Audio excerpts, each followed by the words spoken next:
Hence, left center, Denard Span. He's got it! The game is over! Are you kidding me?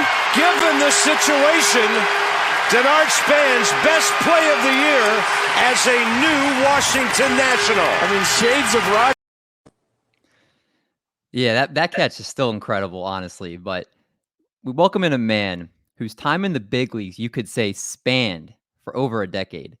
An 11-year vet who had a career 281 batting average with 773 runs, 265 doubles, 72 triples, 71 homers, 490 RBI, and 185 stolen bases. This man was a wizard in getting on base, hitting triples, and stealing hits away like it's going out of style. The man who had the best finishing flair in his swing and my number one favorite player of all time. Ladies and gentlemen, it is D-Span, the Nard Dog, and it is time to get denarded in here. Let's get denarded. Let's get denarded in here. What's up, man? What's going on? How you doing, David? Pretty good, man. How are you doing? Really happy you could join the show today.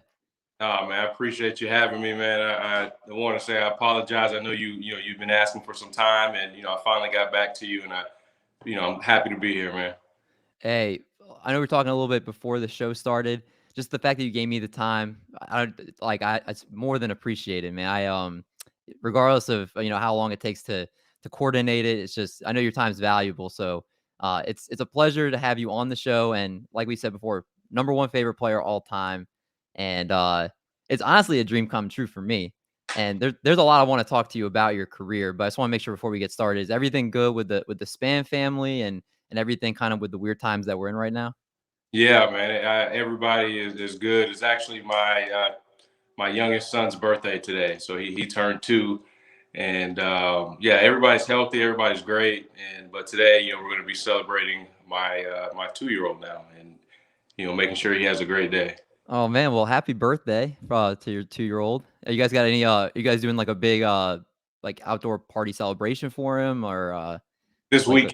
This Saturday, we're going to have just a small, intimate group of family and close friends to come celebrate with him.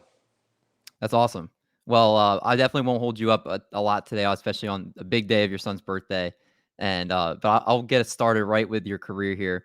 Raised by a single mom in Tampa, who, when researching you kind of worked. She worked as a claims adjuster and a daycare operator, and this is waiting back with your time in high school and everything like that. How is it being raised by a single mom who worked multiple jobs, and how did that shape you as to the man that you are today? At times it was challenging. My parents got divorced when I was, I think, 3-4 years old. And at that age, I had no idea, what the meaning of, my parents separating. So, as a kid, I always, wondered or envied or thought, how come, there's not a male figure in my life to play catch with me, or to, teach me how to, go fishing or just do like male type things. So from that standpoint, it was challenging, having that missing component in my life. But on the flip side, the positives that it gave me was, I was able to witness my mom, just her strength, her going to work every day, her, taking care of me and my older brother. Honestly, like it's hard for me to imagine, making it to the major leagues if I would have, if my life would have been different, just from the standpoint of, not having that father figure and always kind of having, some sort of, resentment. It drove me to, want to, just be that much more successful. And I had a chip on my shoulder, you know what I mean? I think more so than a lot of other, children. And, it wasn't hatred or anything like that, but it just was, I always felt like the odds were against me. The odds were always against my mom. And so it transferred on to it being the odds are against me. So I always felt like I had something to prove to get people's attention. I mean, you really did prove it to everybody. So you showed out from high school to college into the pros. And in high school, I was kind of researching. Not only did you play baseball, but you played football too. You won your state baseball championship at Tampa Catholic as a junior. And as a senior, good God, you hit 490, which is unbelievable. But you could have also played college football as a wide receiver. Were you actually getting recruited by Florida to do that as well? Yeah, well, what ended up happening was I signed a baseball scholarship to play at Florida. But right before I got drafted, we had sent all my recruiting tape to them. I was undersized, for a wide receiver. I had one scholarship offer, and that was to University of South Florida, which is right here in my hometown of Tampa. So I didn't come on the scene until like towards the end of my senior year, where schools started noticing me. And so I didn't want to go to USF here in Tampa. So I always wanted to either go to Florida or Florida State. And so my avenue or my route was to sign a baseball scholarship. But then once I did that, I started sending my my game film and recruiting tape to all the football coaches there. And when they saw that, they were of course they were like, what where's this guy been? And we didn't even know about him, but they told me, like, at the time, they're like, if you don't sign to play baseball, you have a spot on this team. So didn't end up going to college. I ended up getting drafted, and that ended up being my path. Yeah, and speaking of getting drafted, you were selected by the Twins with the 20th overall pick in the 2002 Major League Draft, but you turned down a pre-draft deal with the Colorado Rockies, and you fell to that 20th pick. Do you kind of, in hindsight, do you wish you didn't turn down that pre-draft deal, or you kind of at the time were you like, you know what, this is where I'm supposed to be, no complaints with how the process played out? Well, you know what? Back then, obviously, I was. It was a long time ago. I was very young. I was 18 years old, and I don't remember all the specifics. I remember letting my agent, take care of, a lot of those conversations. But what I do remember is that the Colorado Rockies had the 9th pick that year, and they were considering me a dual sport athlete. You know what I mean? Even though I didn't have a football scholarship, and so they were trying to split up my money, which is what they would do with dual sport athletes back in those days. They would try to, instead of it being a 1-year signing bonus, they would, try to split it in 3 or 4 years or something like that, and pay out that money during that span. And so I remember, the 9th pick the year before got a certain amount of money, and all along it was like, okay, like our thing was, we got to get more money than what the 9th pick got the year before, because that's how it always was back then. Traditionally, it was like, if the 9th pick got $1 million, let's just say, then in 2001, in 2002, the 9th pick has to get at least 1.2, right? Like inflation, if you will. And so I remember them, the offer was less than what the guy got the year before. So we turned it down, and no regrets at all. I ended up being where I was supposed to be, and I can look back almost 20 years later and say I was thankful that I got drafted by the Minnesota Twins. I'm thankful you got drafted by the Minnesota Twins, man, because we talked about that's my team, and from 2003 2007 rose up through the minor leagues. 08 spring training comes. You're going head to head with Carlos Gomez for the starting center field job, which ultimately you don't get it. But then you come back April 6th, not too long later, to replace Michael Kadire against the Royals, and you have your first major league game you go to right there. How is that? How are the emotions that first game for you? Man, that was like a dream come true for me, man. Like I had spent almost 6 years in the minor leagues, been playing baseball since the age of 5. And, it's every kid's dream to, get that call to the big leagues. And, I just remember even coming into spring training that year, it was the first year that Torrey Hunter was gone. He had signed to go to Anaheim. And, I had always been the guy behind him and waiting to, take the throne, if you will. And, as soon as he left, we ended up, that was our same offseason, we traded Johan Santana. That's how we got Carlos Gomez. And came into spring training and, got sent down. I didn't, felt like I did enough to show them I was ready to play in the big leagues. But, that they decided to go, in the direction of Carlos Gomez. And so I had to, swallow. I had to swallow. I won't say my pride, but I had to swallow a tough pill and go back to AAA. And then, a week or two later, after that, Kadire goes down, and I get the call to come up to replace him. So yeah, it was just a dream come true, a moment that I'll never forget. It's interesting too because you go to AAA or the time that you're with the Twins, you hit 258. The Twins send you back down to AAA, but then over the next 40 games, you hit 340 and you slash 340, 434, and 481. And you were recalled to finish the rest of the 2008 season where you hit 294, 387, 432 slash with 6 homers, 47 RBI, and 7 triples in 93 games. This is where I started kind of falling in love with you as a player around this point.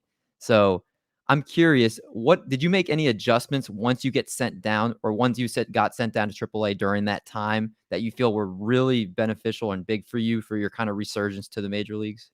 Well, first and foremost, like, to go back to even that entire year, like I honestly, I was on a mission. I felt a certain way, when the Twins went and traded for Carlos Gomez. I'm gonna be honest with you. And so, remember that chip I told you about that I had from that chip had been knocked off my freaking shoulder.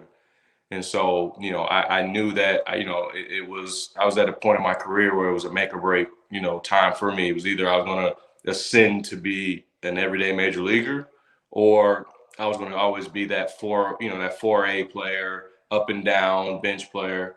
And so I was on a mission. So I remember obviously getting called up for Kadire the first time, and I remember being overwhelmed, like from the standpoint of like the bright lights, just being in the major leagues for the first time. And, I wasn't ready, from that standpoint. I was ready, like from a skill standpoint, but not from like everything that the big leagues has to offer on an everyday basis. So I remember getting sent back down when Kadire got back healthy, and I went back to AAA. And I remember telling myself, like, okay, like now I know what it's about. I know what to expect, and I'm gonna prepare down in AAA. I'm gonna use Rochester AAA from a mental standpoint. I'm gonna use that as my big leagues, if you will. Like every time I walked into the Rochester locker room, I envisioned myself walking into the locker room of Minnesota. All of my drills, everything, just from a mental mindset, I was preparing for that opportunity, when I was hoping that when it would come back. And so when I went back down to AAA, it just was like, I'm prepping myself for that. And, lo and behold, Michael Kadire gets hurt again. And the rest is history. I was just ready to go. Yeah, it's kind of interesting, and you don't have to comment on this, but like being a Twins fan, I've talked to a couple Twins. I've talked to Matt Garza, I talked to Matt Capps, talked to a couple other guys. It's interesting just kind of peeking behind the curtain. I think the Twins organization at that point, just the way they handle players is kind of interesting. You hear it from your guys' perspectives, and I'm thinking obviously Carlos Gomez is the big acquisition from the Santana trade. So even though he's not ready, the fact is like we have to play him. The fans will throw a fit if he's not in there every single day because this is who we got for our franchise player. But that sucks because it's someone like you who should be stepping in there and should be there from day one. You don't get the chance to go out and do that. And to be honest with you, a 258 average while you're in the big, that's not bad. It's not like you're like hitting under 200. The fact that they were sending you down with the numbers that you had, it's kind of like you would want that player to continue to grow. So that was the toughest thing. I think that was the first time in my career where like I understood this is a business. You know what I mean? And sometimes, you're going to be on the wrong end of that business side or business decision or business side. Everything you just said about the acquisition of Carlos Gomez for Johan Santana was accurate. Now, don't get me wrong. Carlos Gomez is a dog. He can play. He had tools. He had skills. But coming into that situation, I knew that I knew what I was up against because he was the highlight of that trade. We had just traded arguably the best pitcher in the game at that time, Johan Santana. So I, realized that, or I understood that there was pressure on the organization to put him in the big leagues. You know what I mean? Mm-hmm. So, you know, once again, it was just another part of my story. You know what I mean? I had to deal with that. I had to, you know, swallow that and lick my wounds and say, what are you going to do about that? You going to, you know, you going to fold your tent, go home and accept that, or are you going to step up to the challenge and, you know, show everybody, you know, the Minnesota Twins, you know, that this is a mistake. And I took that challenge. You really did, man. I mean, you basically play the next few years with the Twins, and again, they're just such a staple in that lineup. The leadoff man we had been needing for so long, and the Twins make sure that they pay you. You get a 5-year, $16.5 million deal with the Twins. You get the bag, and over your Twins career, you hit 284, 357, 389. You actually have close to the walks and strikeouts are actually kind of close, 254 to 321, which in today's day and age is like unbelievable because no one gets that close most of the time in today's game. But 90 steals, strong defense gave you a 15.9 wins above replacement. You also got the first hit, which was a triple in the Twins' new ballpark during an exhibition game, and you tied the modern day Major League Baseball record by hitting 3 triples in one game against Detroit. I remember that game very well. And so your time with the Twins, do you have a favorite memory? A favorite memory with the Twins? Oh my God, probably it's a tough question because I was there for, you know, a long time, and you know I feel like we had a lot of unbelievable moments. I think from a team standpoint, game 163 in 09 Detroit. I just look at, you know, just the team that we had. We had a really good team, but you know, we were being in Minnesota, we were always the underdogs. We were always team that people counted out. And I remember, I can't remember specifically how many games we had to make up in order to even force that game 163. But if I remember correctly, like with like a week and a half left in the season, I think we were behind the, we were behind the Detroit by like 5 games or something like that with like a week and a half to go. And we were able to make that up and force that to a game 163. And so it just was just a special and magical moment. One of the things I also remember is one of the games against the White Sox where you tied the game on a triple against Bobby Jenks. Yeah, that's single-handedly my favorite personal moment right there, because I cut you off. Well, go ahead. No, go ahead. Well, because I'm the type of guy, like most times you watch my career, I don't show much emotion. I just, you know, I'm out there, I do my job, and that was a moment where everything that I had gone through that year, because that was my rookie year, you know what I mean, having to, you know, go through the politics of the game, go back to AAA and, you know, do all of that stuff and, you know, come up finally to the major league, get my opportunity. And, you know, I'm playing well, but that was like my first like moment where it was like, I don't know, it's hard to explain, but it was, you know, just all of my emotions from the roller coaster of that season. It came, you know, it came all out once I slid in the third. It was, I mean, I don't know if you got the clip, but that was probably, every time I watch it, I get goosebumps. I have the clip, but for some reason, like the one I started out with, it didn't like transfer over as clean. I'll play the sound, or I'll have it's like on the side here so you can see it. Okay. But the call too. Here, I'll put it on screen. Yeah. Bouncer, fair down the line. Gomez to third. Rounding third, he's going to tie the game. And Span heads to third. The comeback is complete.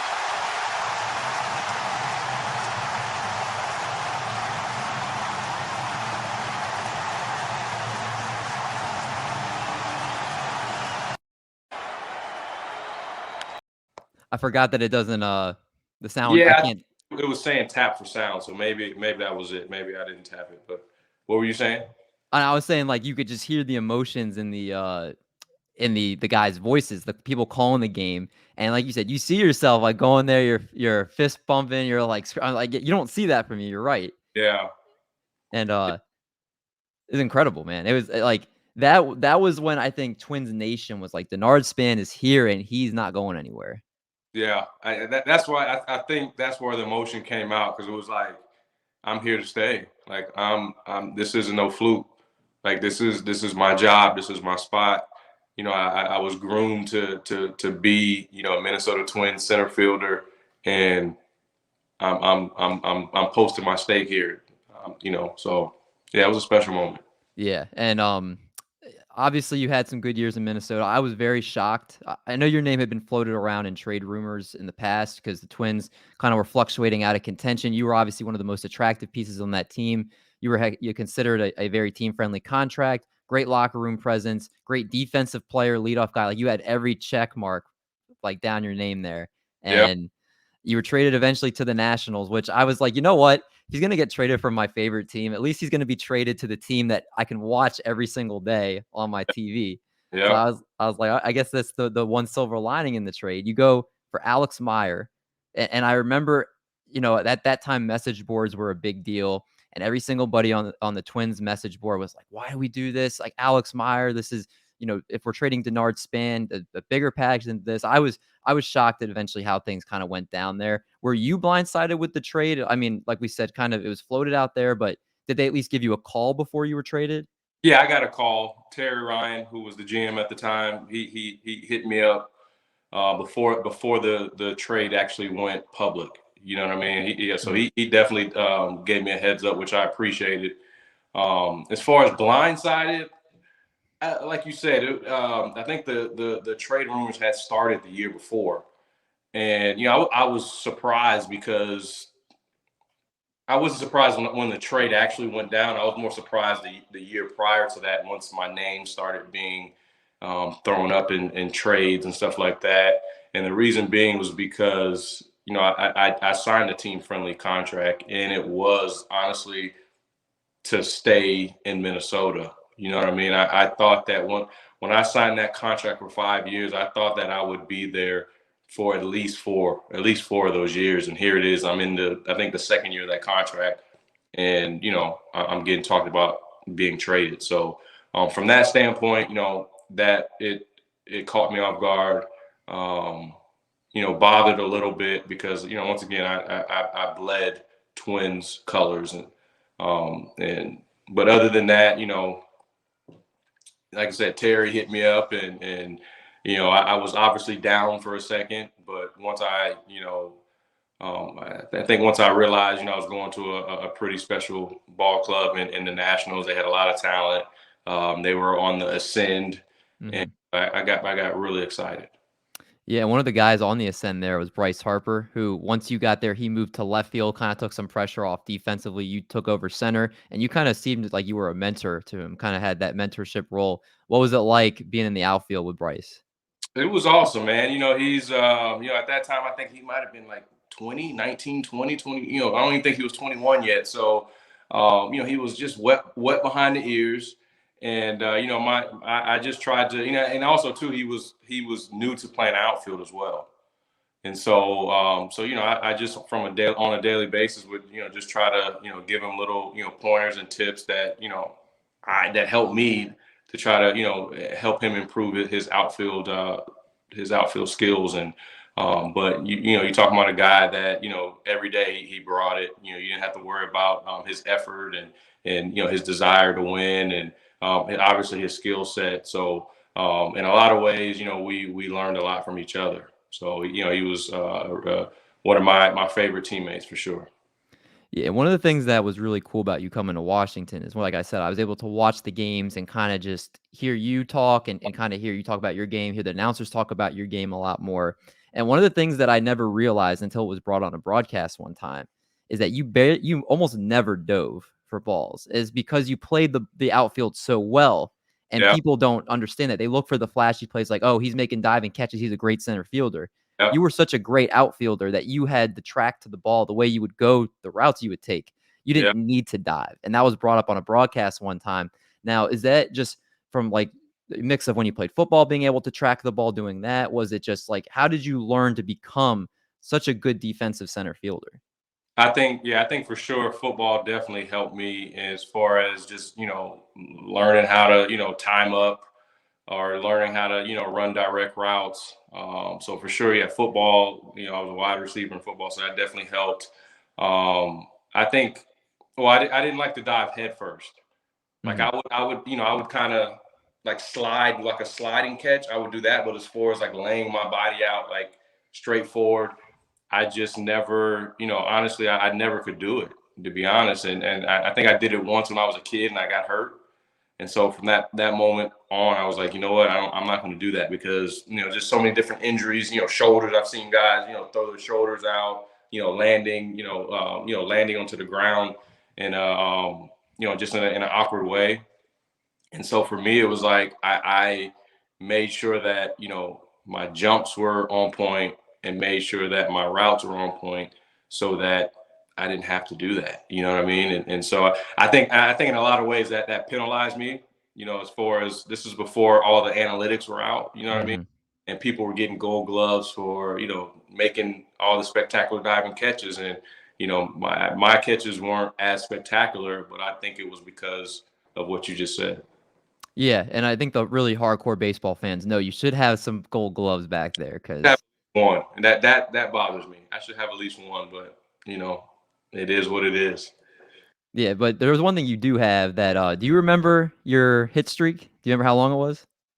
29, I believe. Yeah, 29 games, and you lost it against the Marlins. But I mean, 29. That was the most, I believe, up since 2013 when Kadire had a 27 game one. So you basically had the longest one in a long time. So what was it like during that hit streak? Like, well, two questions. One, did you feel ultimately like you were like super locked in more than you normally were? And then number two, when does the hit streak register? Like, is it at 10 games? You're like, all right, I got a hit streak going. When does that kick in?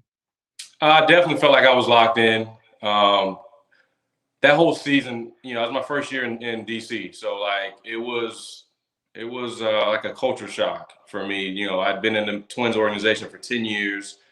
And so now, I move on from there, and now, I'm, having to try to get comfortable with all of our, the hitting coaches and this and that, and people that don't really like know me. And so for that whole year, it was just like an up and down offensive year for me. I never really got hot, never really got locked in. And then it wasn't until around this time, which was like, I think it was like August into September, early September, where I finally got locked in. And, as far as me realizing the hit streak, I don't think I realized it until I knew I was locked in. I knew I was getting, a couple hits a day for like a week and a half, but it wasn't until like maybe game 15 where I was like, okay, this is something special. And it wasn't until this one particular day in the middle of the streak, this one particular game, I didn't start. There was a left-handed pitcher. For whatever reason, Davey Johnson wanted to give me a break. And but anyway, so he pinch hits me in the 8th inning against a lefty, and I ended up getting a hit. But he had no freaking idea that I had a 15, 16 game hit streak until the next day. I heard from our first base coach, Tony Tarasco. He mentioned to Davey Johnson, that was a hell of a bat or hit for Denard to keep that hit streak going. And he said Davey Johnson's face was like, what do you mean? He was oblivious to that fact that I had a 16, 17 game hit streak. And he was pinch hitting me against a tough lefty in the 8th, 9th inning. With chances are I was not going to get another at bat. But I think that was when it was like, okay, I'm locked in. There's something special. And even when he said that to me, I think that's when I realized, okay, yeah, I guess obviously what I am doing is special. So, yeah, pretty cool story there. Yeah, man, I didn't remember that it was that one at bat against the lefty that you did that with. Playing the Mets, matter of fact, I can't, I remember who was started or who I even got the hit off of, but I do remember playing the Mets, and I did not start. And honestly, when he pinch hit me, I wouldn't even think about a hit streak. I really wasn't. I didn't care at that given moment.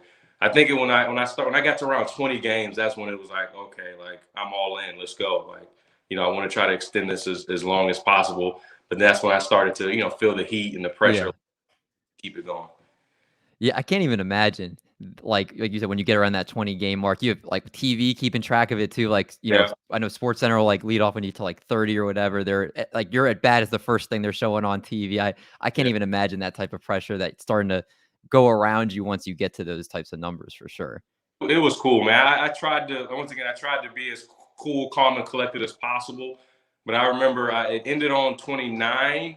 The day before it ended, I got a hit against the Marlins on my last at bat, and that's another time where I showed emotion. I came around first, and I kind of like slapped my hand like that. And, that was when it was over because I was too focused on it. You know what I mean? And then the next night it ended, but it was unbelievable experience. And honestly, that was the first time where I felt I'm a Washington National as well because it was like my first success, offensively there. And I remember after the game, I came into the locker room after I did an interview, and Ian Desmond led just like a round of applause. Everybody was waiting for me, standing up. They hadn't undressed yet, and everybody just gave me a round of applause. So that was a special moment for me, and feeling like now I'm a Washington National. I mean, your time with Washington too. I mean, you have your 1,000th career hit at Nats Park. He had finished the 04 season hitting 302, 355, 416, but you led the National League with 184 hits, and you set the Nationals club record for hits in a single season. I mean, your time there was pretty good. I know the end of it had the sports hernia, and it kind of led to a sour note at that. But every Nationals fan I've ever talked to, it's like all the mentorship role you had, the professionalism you brought in, the things that you made, everything you did with the organization as far as on the field and off the field. I feel like there was nothing from the time you're with the Nats that you could look back and not be happy about. Most definitely. I mean, I always say this. Minnesota was the organization that raised me, but I felt like I became a man in the Washington Nationals organization where I feel like it was short-lived. I wish I would have been there longer, but I feel like my game, blossomed in a year and a half. I wish that, my peak, I would have got that peak at 27, 28, 29 instead of I was 30, 31. But I just felt like, I came into my own as a player on and off the field in DC. Yeah, and then you move on to the Giants. You're there, you get the bag again, which I'm happy you get another paycheck from them. And then I'm more interested after the Giants where you go to your hometown Tampa Bay Rays. Yeah. And that had to be just an incredible feeling playing for the team that you watched growing up. You went to the ballpark. What was that like? Oh man, that was surreal. It was like a full circle moment just in life. You know what I mean? Just to come back to where it all started. Just getting an opportunity to have my mom at the games. She hadn't watched me play other than on TV, on an everyday basis or when she traveled to the cities I was playing in, but just to have her watch me play in person on an everyday, she hadn't done that since high school. So it was special to be back home and just, be able to play in front of family and friends. It was the best feeling ever. The last question I wanted to ask about your playing career. You finish out with the Mariners, and I don't know if you're familiar with the sites like Baseball Savant and Fangraphs, kind of the analytical sites that you can kind of track, especially for pitchers. You can see the pitches they throw, the amount they throw the break on movement, all that type of stuff. Your last season that you played in 2018, you hit 261, 11 homers, 58 RBIs, and 9 steals. You could still play. How come you hung it up after 2018? Man, you going deep today. Man, it was, it was one of the toughest decisions I had to make. After that season, I felt like, I had shown enough. I had shown way more than enough that I can still play this game at a high level. I obviously had gotten older. I had injuries, so I wasn't moving the same. But I still felt like I had a lot in the tank and enough to give to good teams. You know what I mean? Trying to pursue a championship. And that offseason, man, it was a rough offseason, where the offers that I got were not good. You know what I mean? And I think it just came down to principle, for me. I felt like I was getting the same offers that guys that played way less than me.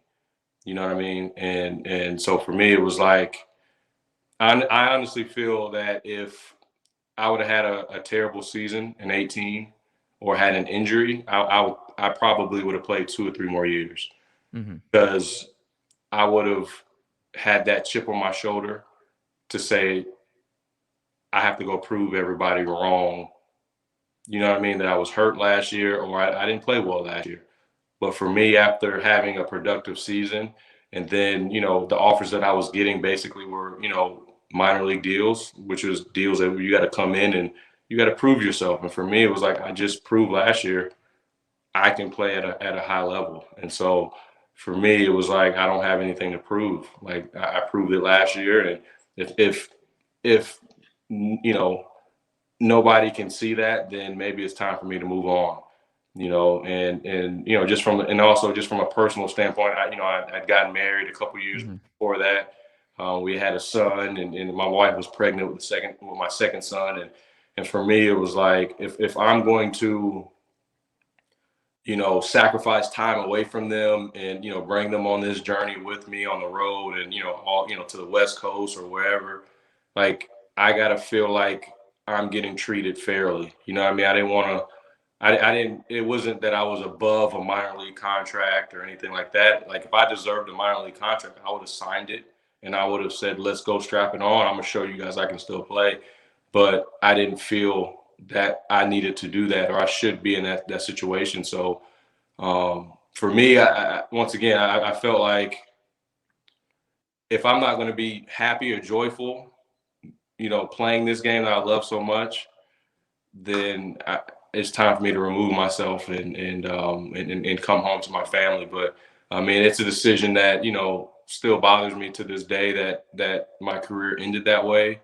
You know, because I didn't get an opportunity to put any closure on my career. But you know, I'm thankful for, you know, the career that I had, thankful for the opportunities that I had. I played with some amazing organizations and, you know, had some unbelievable teammates and experienced, you know, once in a lifetime things that, you know, people would die for. So as bitter as it was to end that way, in a lot of ways, I'm thankful just for all the organizations that gave me opportunities and chances.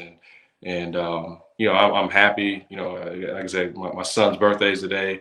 You know, life after baseball is different, but, you know, it's a joy as well. Yeah, I mean, I have so much respect for you for how you decided to end your career. Like you said, you're like, I'm not gonna take. I know my worth, and if you're not gonna show me that, then there's no reason for me to keep playing because I got a family at home and I got other things I can do.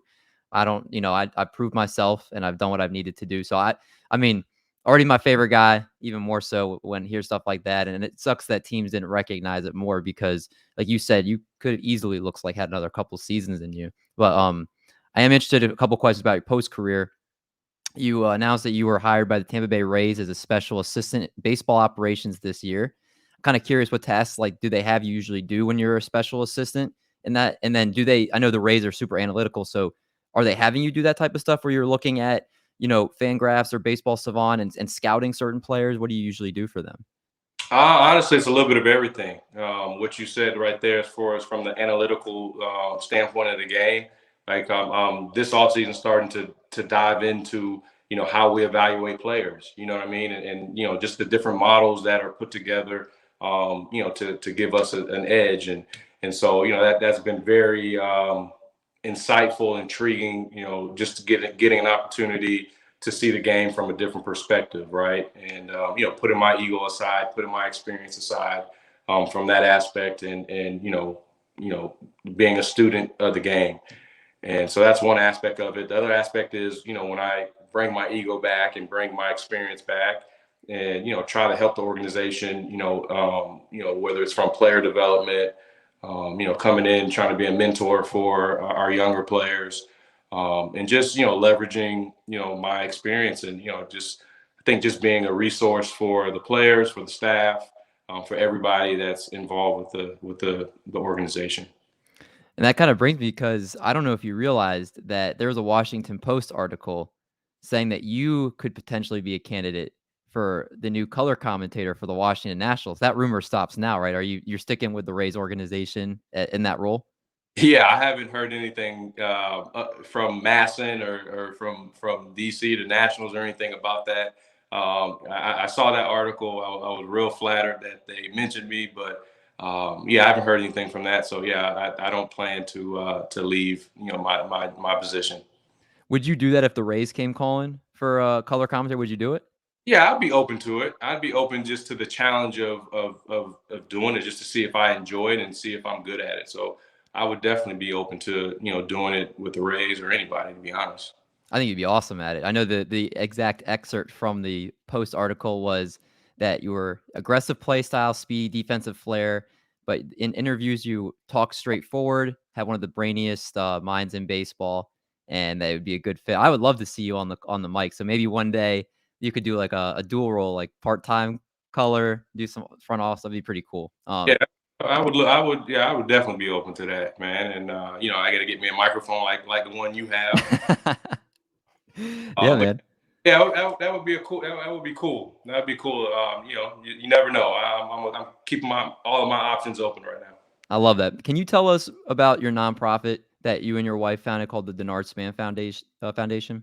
Yeah, so our foundation has been around now for it's almost a decade, and it is geared towards helping single mothers and empowering them through. We have three programs. We have a transportation program where every year we give 2 or 3 families brand new transportation and help them get into reliable transportation. Our second program is a grocery program where we put them on a program and a system with their groceries.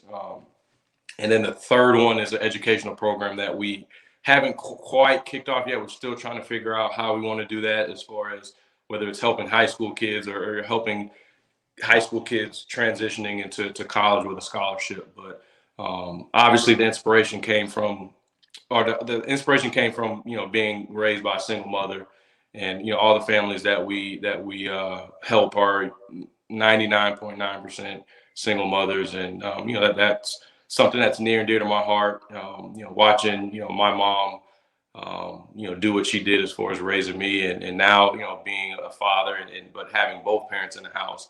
Like, I don't know how these single mothers and these single parents find the strength to be able to work and come home and raise their kids. So our job is just trying to alleviate some of the pressure and some of the hardships that these families have. And I love it too, because if you check out your social media, you're very involved with your foundation too. Like looking at your Twitter, you're just like every other post is about something with your foundation and something you're involved with, which it's like one thing when you start it and you talk about it, but you're also being about it too, which I think not enough athletes do. And it's just even more of a reason why it's not just a great cause, but the fact that you stand behind everything that you do and you're showing it, it's truly awesome.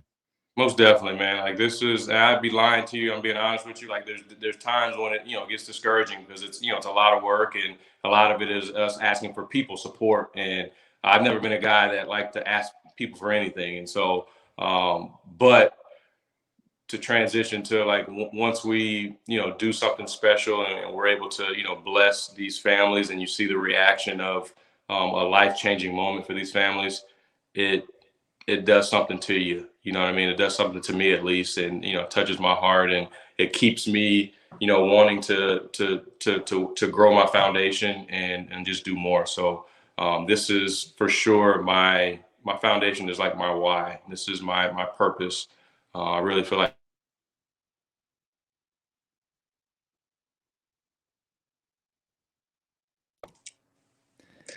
Yeah. Can you hear me? Yeah, I can. Yeah, I got a phone call. My fault. You're good.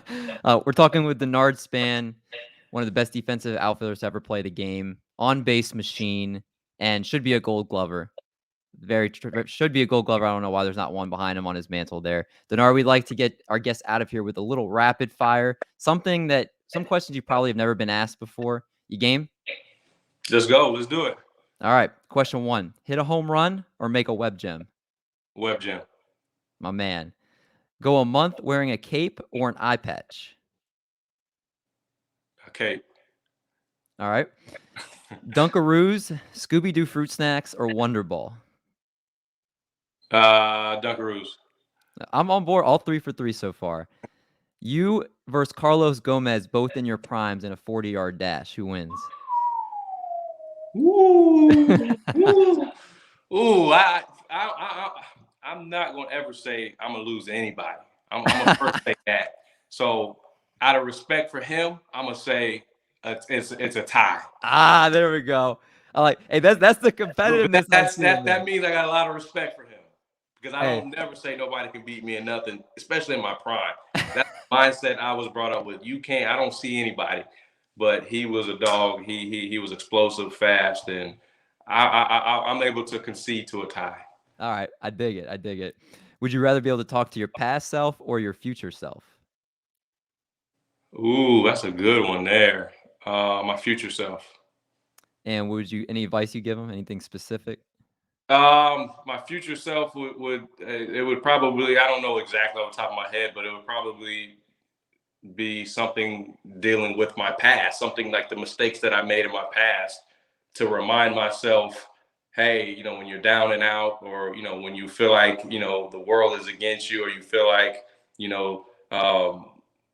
yeah, when you just I would remind myself that, hey, I've accomplished something that's unbelievable and something that's great, and I did it once, go do it again. I love it, man. Would you rather have dinner with Morgan Freeman or Samuel L. Jackson?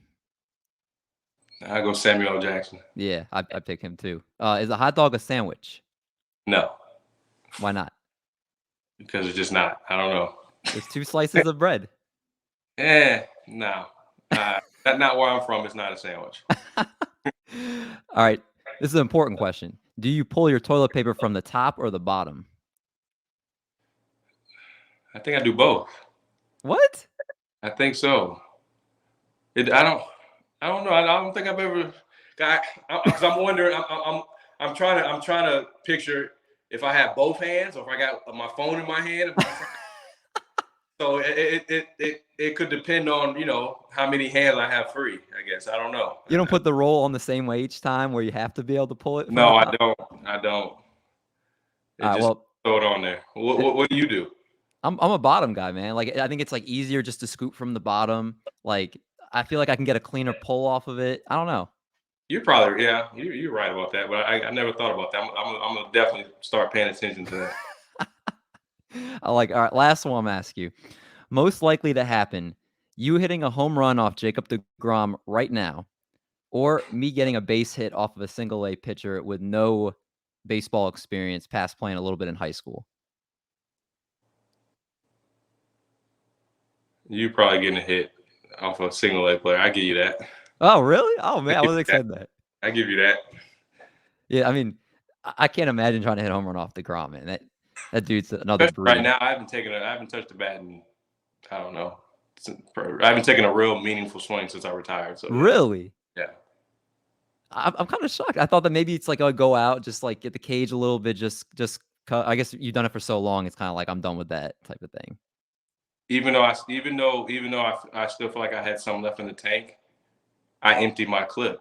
Like, I have no regrets. That's why, it was easy for me to make that decision. Or it was easy in this aspect to make that decision, because I can look myself in the mirror and know that every offseason, every day, I emptied my clip. I gave everything that I had. There's no regrets from that standpoint. So I think, when you do that, it's like, for me, it's like I don't have a desire to even want to pick up a bat. That's my thinking with their logic. Hey man, I completely respect it. And on that note, Denard, I really appreciate you joining the show today, man. I mean, obviously, first of all, I don't even get flustered a lot when I do these interviews. I've interviewed like 50 guys plus now, and this is the first time I've been flustered in a while. So appreciate you sticking with me through stumbling through some stuff, and appreciate your time. No, man, I appreciate it, man. I really enjoyed this time. I see that you did your research, and I can tell that you're very passionate about what you do, and you're serious about it. And I hope the best for you. I hope that somebody takes notice of this and gives you that shot and that opportunity that you deserve. Denard, man, I appreciate that so much. Thank you. And before we get out of here, can you plug to our audience anything you want them to know, where they can donate if they want to donate to your foundation, or anything that you want to leave our audience with? Yeah, if you feel so moved to want to donate, you can go to my website, which is DenardSpanFoundation.org, and there should be a donate button on there somewhere. Much appreciated. And David, once again, man, all love, respect, and we have to do this again. Hey, man, for sure.